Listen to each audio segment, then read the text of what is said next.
Hello बच्चों, चलिए प्रश्न को समझते हैं। पूर्ण आंतरिक परावर्तन से आप क्या समझते हैं, इसकी आवश्यक शर्त लिखिए। तो सबसे पहले हम यहाँ पर देखेंगे मुख्य अवधारणा। अगर मैं मुख्य अवधारणा की बात करूं तो हम मुख्य अवधारणा में बात करेंगे क्रांतिक कोण की। तो देखिए, क्रांतिक कोण होता क्या है।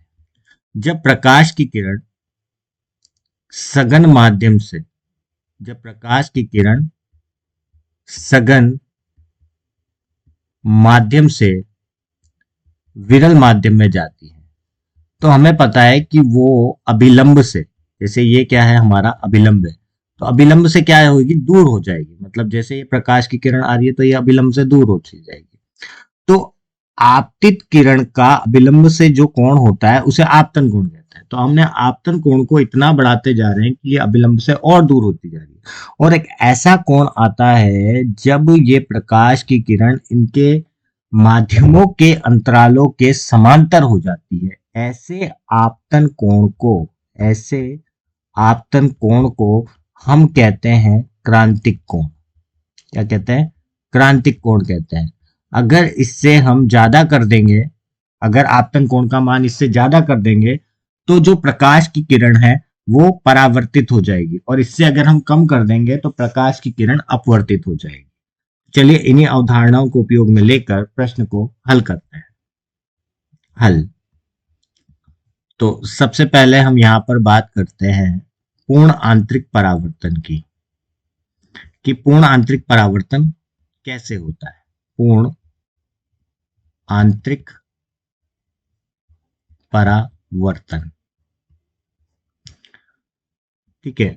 तो ये हो गया हमारा अभिलंब। ये जो लंबवत रेखा है इसे हम क्या कहते हैं, अभिलंब कहते हैं। एन से प्रदर्शित किया जाता है, ठीक है। अब यहां से हमारी एक प्रकाश की किरण आ रही है।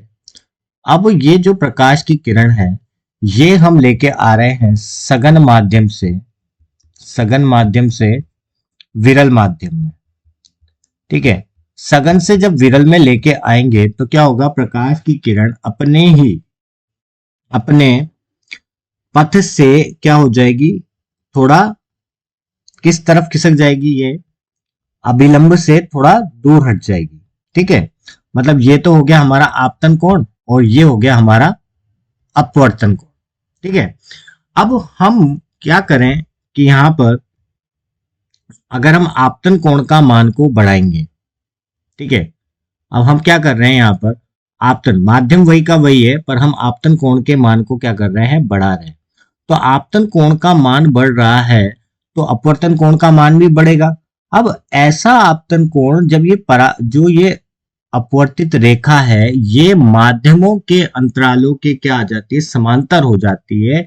इस आपतन कोण को हम क्या कहते हैं, क्रांतिक कोण कहते हैं। यह आपतन कोण ही क्या कहलाएगा, क्रांतिक कोण कहलाएगा। अब अगर मैंने यहाँ पर इस ये तो हो गया हमारा क्रांतिक कोण, ठीक है। ये कौन सा कोण हो गया, हमारा क्रांतिक कोण। अब इससे अगर हमने आपतन कोण को थोड़ा और बढ़ा दिया तो ये जो प्रकाश की किरण है ये अपवर्तित ना होकर ये क्या हो जाती है, परावर्तित हो जाती है। और इसे ही हम क्या कहते हैं, पूर्ण आंतरिक परावर्तन कहते हैं। इसे हम क्या कहते हैं, पूर्ण आंतरिक परावर्तन कहते हैं।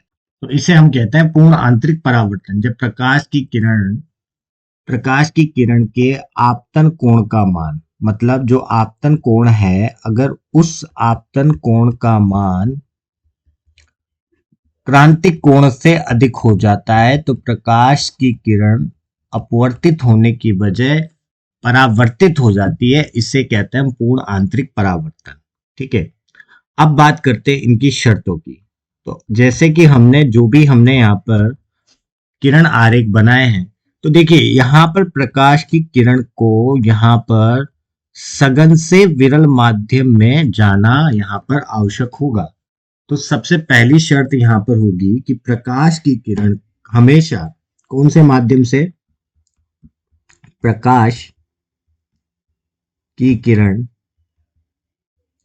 सघन माध्यम से विरल माध्यम में गमन करना चाहिए। सघन माध्यम से विरल में गमन करना चाहिए, विरल में गमन करना चाहिए। और द्वितीय यहां पर शर्त है कि आपतन कोण का मान, हमेशा आपतन कोण का मान, पूर्ण आंतरिक परावर्तन के लिए आपतन कोण का मान क्रांतिक कोण से अधिक होना चाहिए, क्रांतिक कोण से अधिक होना चाहिए, अधिक हो। तो ये दो शर्तें होगी। तो यही हमारे इस प्रश्न के उपयुक्त उत्तर होंगे। तो मैं आशा करता हूं आपको समझ आया होगा। धन्यवाद।